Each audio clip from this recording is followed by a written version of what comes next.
Okay, start करते हैं physics. और फिजिक्स में हम लोग पढ़ रहे थे इलास्टिसिटी को। इलास्टिसिटी में लास्ट लेक्चर में हम लोगों ने भी टाइप के स्ट्रेस और स्ट्रेन होते हैं उनके बारे में समझा था।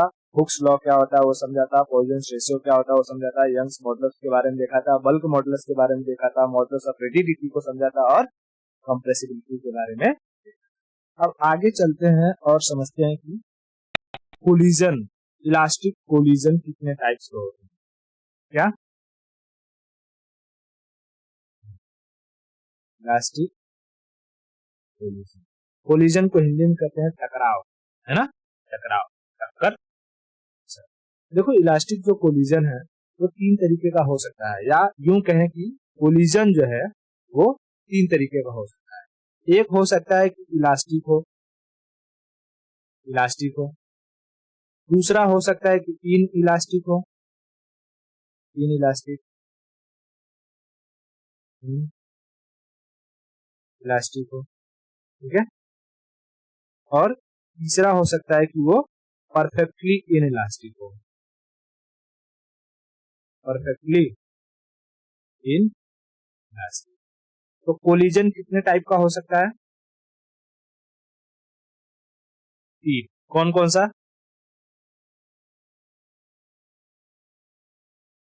हाँ, इलास्टिक, इन इलास्टिक और परफेक्टली इन इलास्टिक। अच्छा, जब हमने देखा था कि हुक्स लॉ के अकॉर्डिंग हुक्स ने कहा था कि भाई ई यानी elasticity is equal to stress upon strain होता है, ठीक है। यानी कोई भी ऑब्जेक्ट अपनी ओरिजिनल पोजीशन पर आ पाएगी तो डिपेंड करेगा कि उसके अंदर इलास्टिसिटी कितनी है, ठीक है। तो बात समझो। अब यहां पर हम लोग एक वर्ड का यूज करेंगे, कोएफिशिएंट ऑफ रेस्टिट्यूशन। क्या वर्ड यूज करेंगे? कोएफिशिएंट ऑफ रेस्टिट्यूशन, ठीक है। कोएफिशिएंट ऑफ रेस्टिट्यूशन, इसको हम लोग रिप्रेजेंट करते हैं स्मॉल पी से, ठीक है। रेस्टिट्यूशन का मतलब होता है वापस आना, किसी भी चीज का अपनी जगह पर लौट करके वापस आना, वापस आना। तो बात समझो, जब हम इलास्टिक कोलिजन की बात करेंगे तो मान लो कि वो कोई सरफेस है, सरफेस, और इस सरफेस पर कोई बॉल ऊपर से आकर के गिरी, ठीक है। ये बॉल थी और ये बॉल यहाँ से आकर के गिरी और इस सरफेस से टकराई, और जितनी हाइट से आई थी उतनी ही हाइट पर वापस चली जाएगी, ठीक है। जहां से आया था और जमीन से टकरा करके अगर वहीं पर वापस चला गया तो हम कहेंगे इसके अंदर जो इलास्टिसिटी हुई या जो टक्कर हुआ, ये टक्कर क्या है? इलास्टिक है, इलास्टिक है। मैंने क्या कहा, बात समझ में आई? देखो, इलास्टिक कोलिजन की सिचुएशन में ऑब्जेक्ट जितनी हाइट से छोड़ा जाता है, सरफेस से टकराने के बाद वापस उतनी ही हाइट को अटेन करता है, यानी उतनी ही हाइट पर जाकर के पहुंच जाता है। समझ में आया?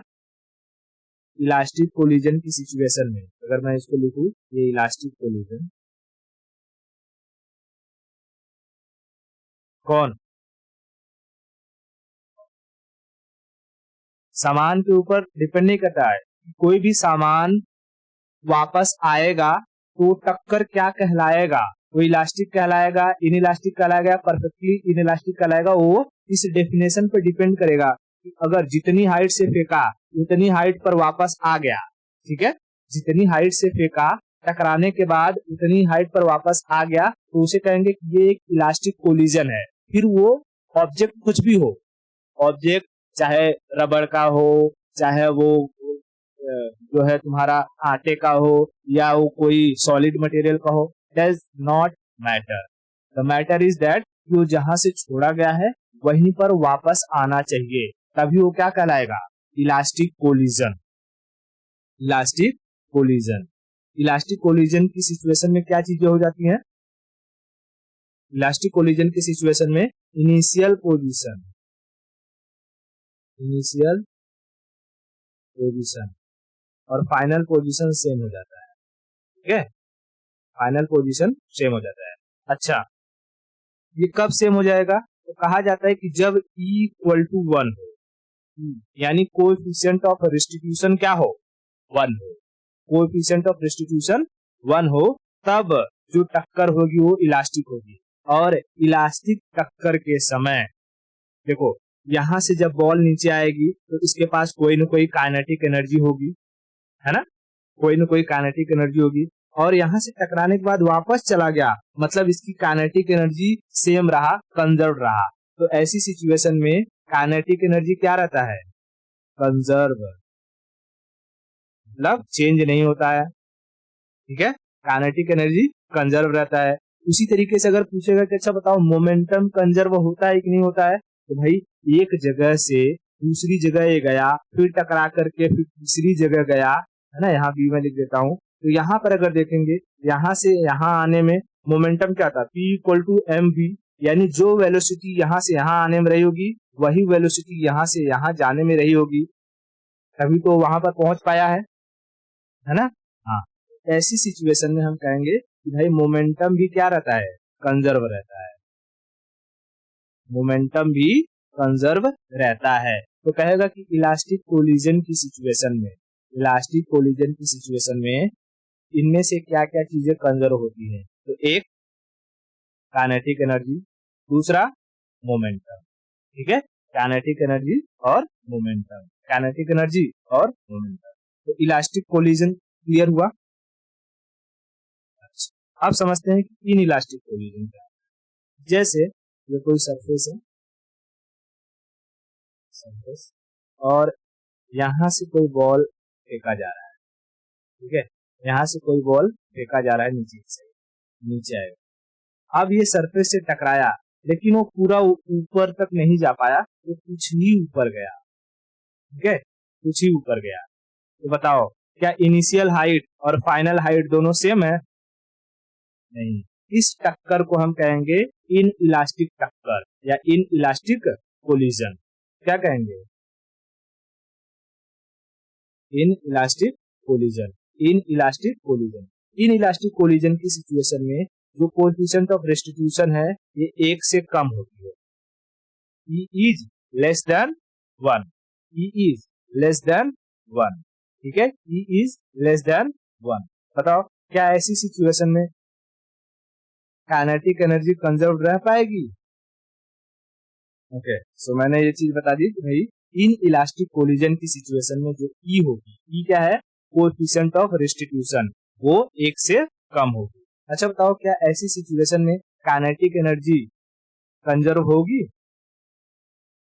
नहीं होगी। क्या पोटेंशियल एनर्जी कंजर्व होगा? नहीं होगा। क्या मोमेंटम कंजर्व होगा?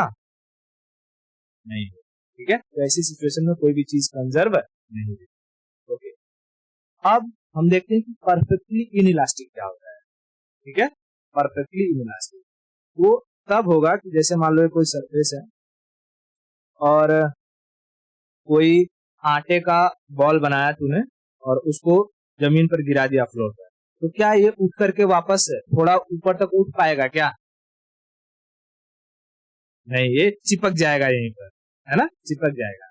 तो ऐसी सिचुएशन में जब ऑब्जेक्ट थोड़ा भी हाइट को अटेन नहीं कर पाता है, उसे हम कहते हैं परफेक्टली इनइलास्टिक, इनइलास्टिक।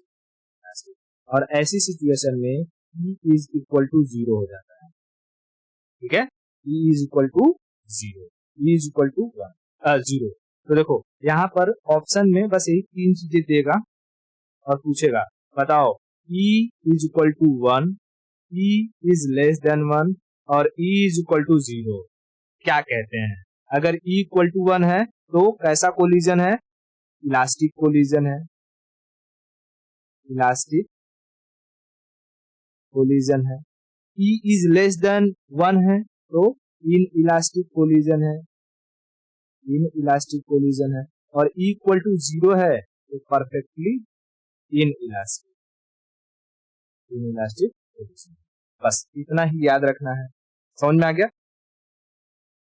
अच्छा, तो कभी कभी ये E और अलग अलग टर्मिनोलॉजी के साथ ना रिलेशन पूछ लेता है, तो उस रिलेशन को सिर्फ याद रख लेना है कि अगर कभी कहेगा कि बताओ कोएफिशिएंट ऑफ रेस्टिट्यूशन, यानी जो ऑब्जेक्ट नीचे आएगा टकराएगा तो टक्कर से उस ऑब्जेक्ट को ऊपर जाने की कोई न कोई एनर्जी मिलेगी, है ना, कोई न कोई वेलोसिटी होगा। तो वेलोसिटी और कोएफिशिएंट ऑफ रेस्टिट्यूशन के साथ क्या रिलेशन है, मैं यहाँ कुछ रिलेशंस लिख देता हूँ।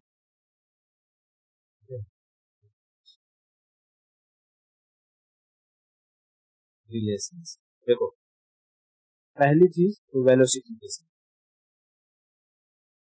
सब सेम ही है, अभी समझ में आ जाएगा। वेलोसिटी के साथ E is equal to v2 upon v1, ठीक है। वेलोसिटी के साथ क्या होता है, E is equal to v2 upon v1। वहीं पर अगर हम काइनेटिक एनर्जी की बात करेंगे तो E is equal to root में k2 अपॉन k1। k2 मतलब दूसरा काइनेटिक एनर्जी अपॉन पहला काइनेटिक एनर्जी, ठीक है। हाँ, वहीं पर अगर हम हाइट की बात करेंगे तो E is equal to root में h2 upon h1, h2 upon h1। और वहीं पर अगर हम बात करेंगे पोटेंशियल एनर्जी की तो E is equal to root में P2 या potential energy 2 upon potential energy 1, potential energy 2 upon potential energy 1। बस यही सिंपल सा रिलेशन प्रूफ देता है, दे देगा। बताओ कि what is the relation between the coefficient of restitution and the potential energy. चार ऑप्शन दे देगा कि E is equal to P1 upon P2, या E is equal to root of P1 upon P2, E is equal to root of P2 upon P1, या E is equal to P2 upon P1। तो इसमें से तुम्हें मानना रहेगा। खाली याद रखना वेलोसिटी के पास घूंघटा नहीं होता है, बाकी सबके पास घूंघटा होता है, ठीक है। इसको क्या कहते हैं, घूंघट, है ना। हाँ वही स्क्वायर रूट घूंघट जो कहना है, ठीक है। कितना क्लियर हुआ।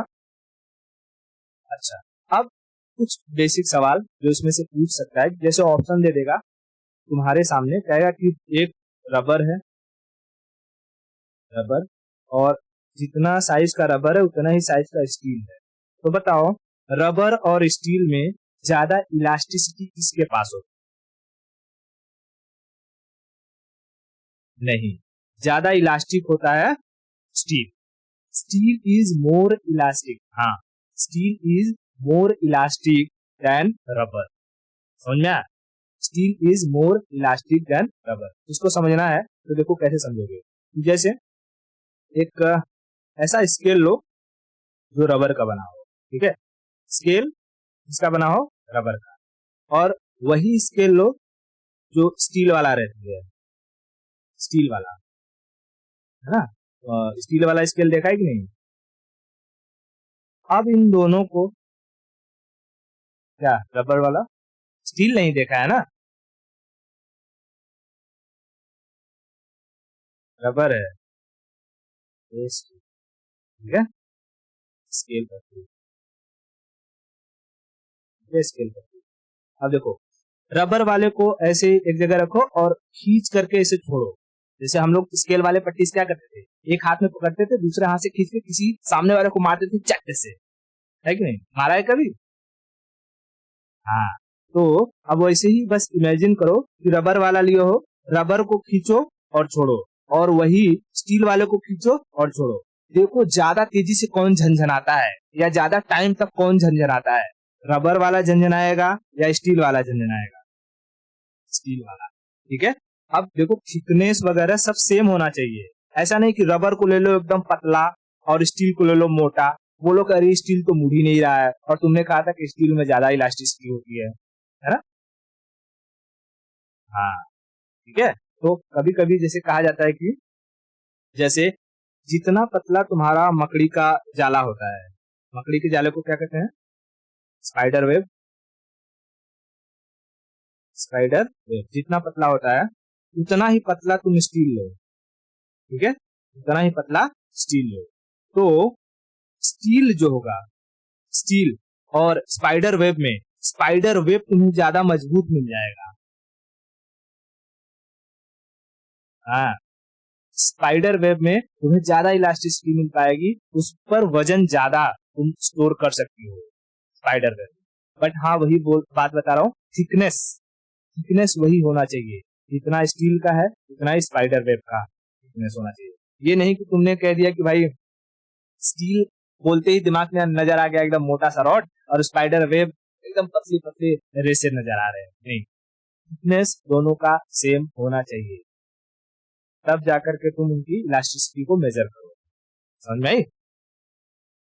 उसके बाद पूछेगा कि बताओ सॉलिड, लिक्विड और गैस।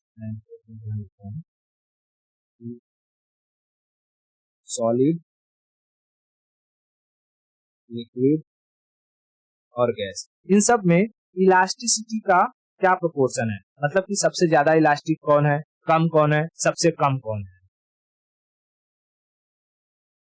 तो सिंपल से याद रखना, सॉलिड सबसे ज्यादा होता है, उसके बाद लिक्विड होता है, उसके बाद गैस होता है। ठीक है, उसके बाद गैस होता है। ठीक है, अच्छा, कहेगा कि अगर वैक्यूम में चले जाएंगे तो क्या वैक्यूम में इलास्टिसिटी होती है, तो वैक्यूम में इलास्टिसिटी जीरो होती है। वैक्यूम में इलास्टिसिटी होती है जीरो। ठीक है, वैक्यूम में इलास्टिसिटी होती है जीरो। तो ये तीन बेसिक क्वेश्चंस याद रखना, ये कभी पूछ सकता है। ठीक है, रबर और स्टील में ज्यादा इलास्टिक स्टील का होता है, इलास्टिसिटी स्टील की होती है। सॉलिड लिक्विड गैस में जो रेशियो होता है, लाइक सॉलिड ज्यादा इलास्टिक है, उसके बाद लिक्विड फिर गैस, और वैक्यूम में इलास्टिसिटी जीरो। इतना चीज क्लियर हुआ। ठीक है, यहाँ पर हमारा ये इलास्टिसिटी खत्म। ठीक है, इलास्टिसिटी पूरी तरीके से खत्म होता है।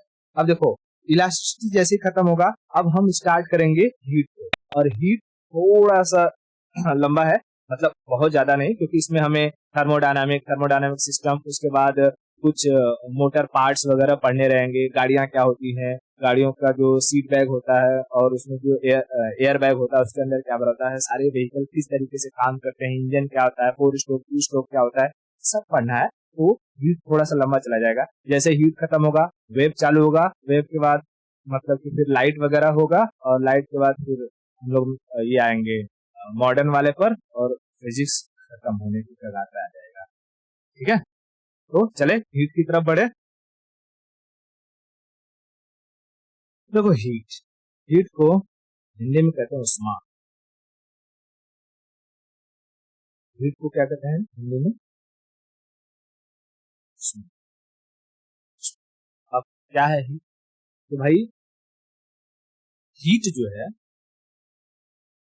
एक तरीके की एनर्जी है। अच्छा, एक और टर्मिनोलॉजी यहाँ पे मैं समझाता हूँ। जैसे कि हीट, एक होता है हीट और एक होता है टेम्परेचर। ठीक है, एक होता है हीट और एक होता है टेम्परेचर। इन दोनों में फर्क होता है। कैसे फर्क होता है? तो हीट एक तरीके की एनर्जी होती है, एनर्जी, और इस एनर्जी को मेजर करने के लिए हम टेम्परेचर का इस्तेमाल करते हैं। यानी मेजर करने के लिए जिस इंस्ट्रूमेंट का इस्तेमाल करते हैं, वो इंस्ट्रूमेंट में बताने वाला स्केल होता है टेम्परेचर। तो टेम्परेचर एक तरीके का मेजरमेंट ऑफ हीट है। टेम्परेचर को हम क्या कह सकते हैं? मेजरमेंट ऑफ, ठीक है, मेजरमेंट ऑफ हीट क्या है? Heat is a kind of energy. Heat is a kind of energy. कैसे जनरेट होती है हीट? हीट कैसे जनरेट होती है? तो भाई ये मॉलिक्यूल्स के बीच में आपस रगड़ की वजह से जनरेट होती है। अगर हीट को महसूस करना है, दोनों हाथों को आपस में लाओ और जोर से ऐसे से रगड़ो, देखो तुरंत समझ में आ जाएगा। ठंड में जब हमें बहुत ज्यादा ठंड लगती है तो हम हाथ को रगड़ करके अपने चेहरे पर रखते हैं, तो हमें चेहरा गरम गरम लगता है। ये क्यों गर्म हो जाता है? हीट कैसे जनरेट हो रही है? ये हमारे हाथ रगड़ खा रहे हैं, और रगड़ होने की वजह से इनमें हीट जनरेट हो रहा है। तो हीट क्या है? एक तरीके की एनर्जी। कैसे जनरेट होती है? It generates due to the atomic movements. Generates due to the atomic movement. ठीक है, एटॉमिक मूवमेंट। एटॉमिक मूवमेंट यानी कि जैसे कि ये कोई ऑब्जेक्ट, ठीक है, इस ऑब्जेक्ट के अंदर बहुत सारे एटम्स होंगे। जब ये एटम भाग दौड़ करने लगते हैं तब ये कुछ एनर्जी को लूज करते हैं और यही लूज हुई एनर्जी हीट के फॉर्म में बाहर निकलती है। ठीक है, हीट के फॉर्म में बाहर, जैसे कि कोई लोहा है, ठीक है, लोहा, लोहा के अंदर एटम भरे होंगे, है ना, Fe एटम है। अब बहुत सारे Fe जब किसी वजह से भागने लगे, किसी वजह से क्या होने लगे, भागने लगे, एक जगह से दूसरी जगह, एक जगह से दूसरी जगह भागने लगे, तो ये लोग आपस में टकराएंगे भी, सरफेस से लड़ेंगे भी, है ना। और इन्हीं टक्कर की वजह से इन एटम्स में से कुछ एनर्जी रिलीज होती है। ठीक है, कुछ एनर्जी क्या होती है, रिलीज। जैसे हम भागते हैं, दौड़ते हैं, तो हमारे बॉडी में से क्या निकलता है, पसीना। पसीना क्यों निकलता है, वो स्वेट निकलता है इसलिए क्योंकि हमारे बॉडी के अंदर जो मॉलिक्यूल्स हैं वो सब वाइब्रेट होने लगते हैं और वो एनर्जी को रेडिएट करते हैं, जिससे हमारे बॉडी का टेम्परेचर बढ़ने लगता है। बॉडी के टेम्परेचर को मेंटेन करने के लिए बॉडी हमारा रिएक्शन के फॉर्म में पसीने को छोड़ता है और जैसे ही पसीना निकलता है वो अपने साथ बॉडी टेम्परेचर को बाहर लेकर चला जाता है। समझा? हाँ, तो ऐसे ही हर एक ऑब्जेक्ट के अंदर हीट जनरेट होता है, जिसे हम कहते हैं एटॉमिक मूवमेंट। एटॉमिक मूवमेंट, ठीक है। अच्छा, कोई पूछेगा कि बताओ भैया हीट का जो यूनिट है, हीट का यूनिट क्या है, यूनिट। तो हीट का यूनिट या तो जूल लिख दो, जूल, या तो कैलोरी लिख दो, कैलोरी, है ना। हम खाना खाते हैं तो हमें एनर्जी मिलती है, तो कई बार हम कहते हैं कैलोरी में एनर्जी मिल गई। या हम कोई अगर डाइट वाइट कोई फॉलो करता रहेगा तो देखता रहेगा अंडा कितना कैलोरी मिल रहा है, रोटी कितना कैलोरी मिल रहा है, कार्ब्स कितना कैलोरी मिल रहा है, दाल में इतनी कैलोरी मिल रही है, इतना प्रोटीन मिल रहा है ना। तो कैलोरी में भी मेजरमेंट होता है इसका, एनर्जी का। और एक कैलोरी, कहेंगे कि भाई अगर अगर एक कैलोरी एनर्जी मिला है तुमको, इसका क्या मतलब है, कैलोरी और जूल में, कैलोरी और जूल में क्या रिलेशन है, तो एक कैलोरी बराबर होता है 4.2 जूल। ठीक है, एक कैलोरी बराबर क्या होता है, 4.2 जूल। 2 जूल, जूल की स्पेलिंग में गलत लिखते हैं, JOUL, JOUL, ठीक है, जूल। एक कैलोरी बराबर कितना जूल होता है,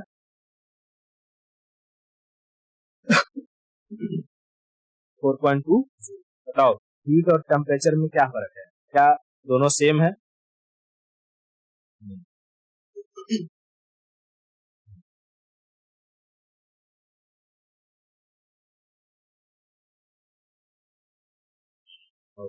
हीट को हम मेजरमेंट जिस इंस्ट्रूमेंट से करते हैं, उस इंस्ट्रूमेंट में जो स्केल दिखाता है वो टेम्परेचर के फॉर्मेट में होता है। टेम्परेचर के अलग अलग नाम हो सकते हैं, कहीं हम डिग्री सेल्सियस कहते हैं, कहीं हम फ़ारेनहाइट कहते हैं, कहीं हम केल्विन कहते हैं, है ना। हाँ। अब हम समझते हैं, अच्छा अगर हीट हीट किसी ऑब्जेक्ट में जनरेट हो रहा है तो उसके अंदर कुछ न कुछ चेंजेस होगा, है ना, कुछ न कुछ चेंजेस होगा। तो क्या चेंजेस होगा, तो भाई हीट की वजह से चीजें बढ़ती हैं, ठीक है, चीजें बढ़ती हैं या घटती हैं। अब जैसे कोई प्लास्टिक हो, प्लास्टिक को हम गर्म करेंगे तो जो कि टेढ़ा मेढ़ा होके ढचक पचक जाएगा एकदम से, है ना। कभी कभी ठंडी में क्या होता है कि ये नारियल का अगर कोई तेल लगाता रहेगा तो ठंडी में नारियल का तेल जम जाता है, तो लोग सोचते हैं उसको थोड़ा सा गर्म करे, गर्म करते हैं तो एक साइड से टेढ़ हो जाता है ऐसे, है? तो वो क्या हो जाता है, उसके जो मॉलिक्यूल्स होते हैं वो आपस में सिकुड़ जाते हैं। ठीक है, इससे आप समझते हैं कि अच्छा ये थर्मल एक्सपांशन, अगर हीट की वजह से अगर एक्सपांशन होगा तो ये एक्सपांशन कितने टाइप्स का हो सकता है। ठीक है, मैं लिखता हूं थर्मल एक्सपांशन, थर्मल एक्सपांशन। देखो ये थर्मल एक्सपांशन तीन तरीके का हो सकता है, तीन तरीके। कौन से भाई तीन तरीके हैं, एक हो सकता है कि उसके लेंथ में ऑब्जेक्ट के लेंथ में एक्सपांशन हो, ठीक है, ऑब्जेक्ट के लेंथ में एक्सपांशन हो। देखो अभी जो हमने स्ट्रेस पढ़ा है उससे मिलता जुलता लगेगा ये, बस थोड़ा सा फर्क मिलेगा। हो सकता है कि उसके एरिया में एक्सपांशन हो, ठीक है, जिसको हम लोग डायमीटर कह सकते हैं, डायमीटर, डायमीटर, या हो सकता है कि पूरे वॉल्यूम में एक्सपांशन हो, ठीक है, वॉल्यूम में एक्सपांशन, वॉल्यूम में एक्सपांशन। अगर लेंथ में एक्सपांशन होगा तो हम कहेंगे लीनियर एक्सपांशन। लेंथ में एक्सपांशन हुआ तो क्या कहेंगे, लीनियर एक्सपांशन, एक्सपांशन। एरिया में या डायमीटर में हुआ तो एरियल एक्सपांशन, एरियल एक्सपांशन। और वॉल्यूम में हुआ तो वॉल्यूम एक्सपांशन, वॉल्यूम में हुआ तो वॉल्यूम एक्सपांशन। अच्छा, इस थर्मल एक्सपांशन का एक फॉर्मूला, जनरल फॉर्मूला क्या होता है, भाई कोई भी चेंज है जब वो एक्सपांड होगी तो उसके शेप और साइज में चेंजेस होगा, है ना, शेप और साइज में चेंजेस होगा। जैसे अगर मैं किसी रॉड को गर्म करूंगा, हीट दूंगा तो उसकी लंबाई बढ़ रही है, तो उसके लंबाई में चेंज हो रहा है, तो चेंज इन लेंथ अपॉन उसकी ओरिजिनल लेंथ रही होगी। अच्छा, ये लेंथ चेंज क्यों हुई, तो टेम्परेचर की वजह से। बस यही फॉर्मूला होता है किसका, थर्मल एक्सपांशन का, कि अगर लेंथ में चेंज है तो change in length upon original length into change in temperature. Area में अगर हो रहा है, एरिया में एक्सपांशन हो रहा है तो change in area upon original area into change in temperature. और वॉल्यूम में हो रहा है तो change in volume upon original volume into change in temperature. समझ में आया क्या? हाँ, तो क्योंकि ये सारे के सारे जो ये हो रहे हैं, चेंजेस हो रहे हैं, वो टेम्परेचर की वजह से हो रहे हैं, इसलिए हमें यहाँ पर चेंज इन टेम्परेचर टर्म आ रहा है। वहीं इलास्टिसिटी में क्या हम टेम्परेचर दे रहे थे, हम फोर्स लगा रहे थे, तो वहां पर फोर्स दिखाई दे रहा था। ठीक है, इतना क्लियर हुआ?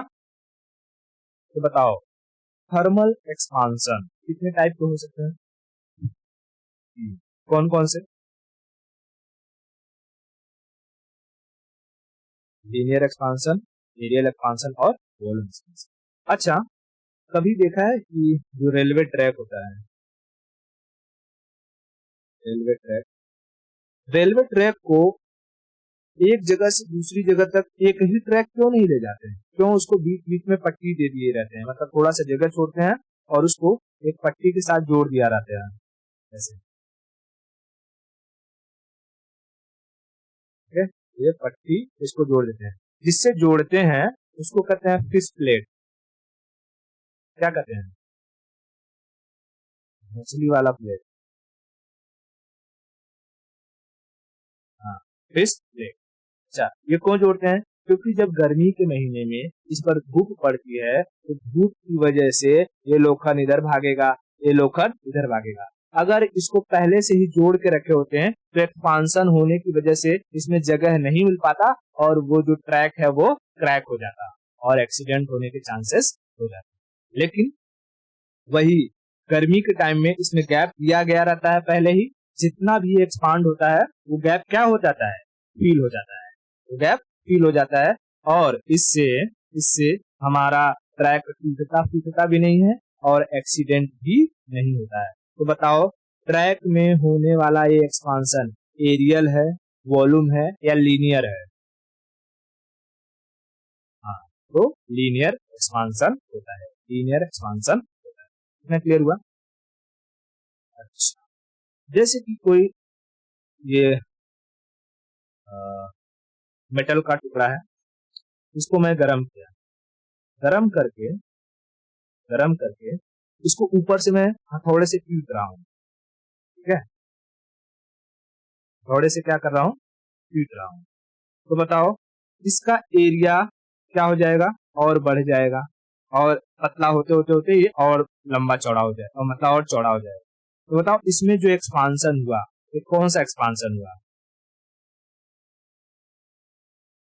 एरियल एक्सपांशन, है ना। तो देखते होगी कि जो लोहार रहता है, लोहार एक पतला छोटा सा लोहा लेता है, उसको चूल्हे में डाल करके एकदम गर्म करता है और उसके बाद उस पर हथौड़ा मार मार के उसकी अलग अलग डिजाइन से अलग अलग इंस्ट्रूमेंट बना देता है। हंसिया बना देगा, खुरपा बना देगा, खुरपी बना देगा, है कि नहीं। वो सारे के सारे जो चीजें होती हैं वो एक्सपांशन क्या कहलाती हैं, एरियल एक्सपांशन कहलाता है, एरियल एक्सपांशन कहलाता है। अच्छा, अगर अगर कोई ऐसा चीज है जैसे कि मैं छोटी सी बाल्टी है, ठीक है, एल्युमिनियम की, इसको मैंने हीट किया, या मान लो प्लास्टिक है, ठीक है, प्लास्टिक, इसको मैंने हीट किया थोड़ा सा, और हीट करने के बाद इसको खींच दिया, और खींचने के बाद मैंने देखा कि इसका हाइट भी बढ़ गया है, लेंथ भी बढ़ गया है, और जो है थोड़ा सा चौड़ा भी हो गया है। तो बताओ ये कौन सा एक्सपांशन कहलाएगा, ये वॉल्यूम एक्सपांशन कहलाएगा, ठीक है, वॉल्यूम। वॉल्यूम का मतलब क्या होता है, उसमें जो चीजें सामान रखने की जगह होती है वो बढ़ जाती है, ठीक है, बढ़ जाती है। तो ये तीन तरीके के एक्सपांशन समझ में आए क्या। चलो बताओ, जो लीनियर एक्सपांशन था,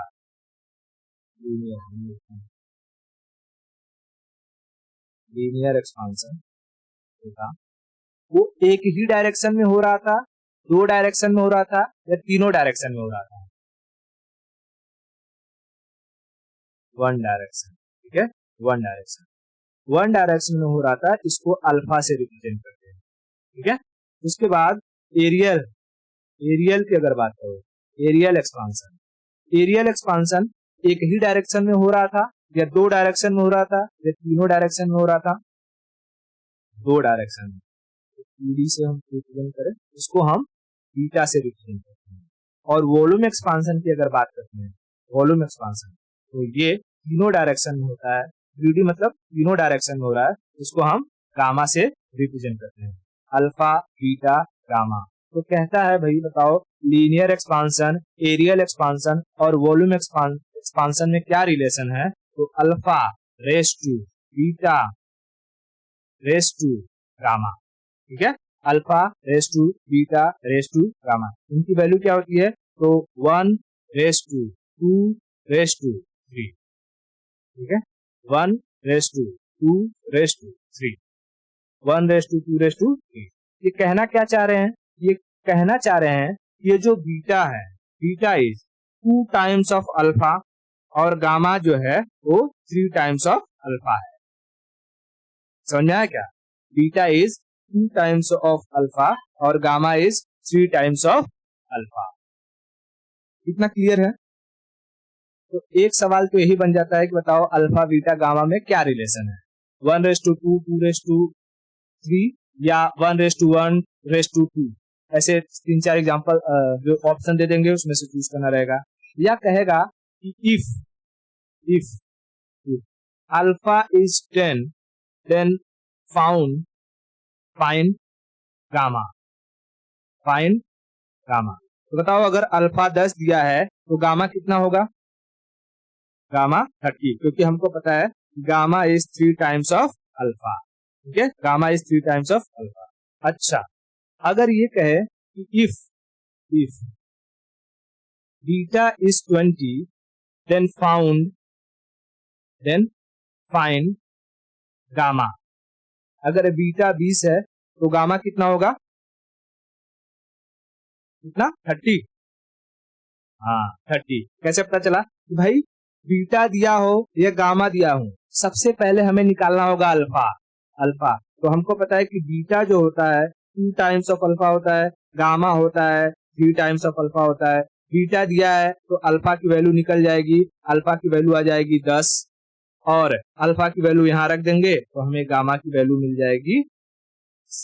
समझा, वेरी सिंपल एकदम। तो अल्फा बीटा गामा में से कोई भी वैल्यू पूछे, ऐसे फटाफट फॉर्मूला रख करके से निकाल देंगे, ठीक है।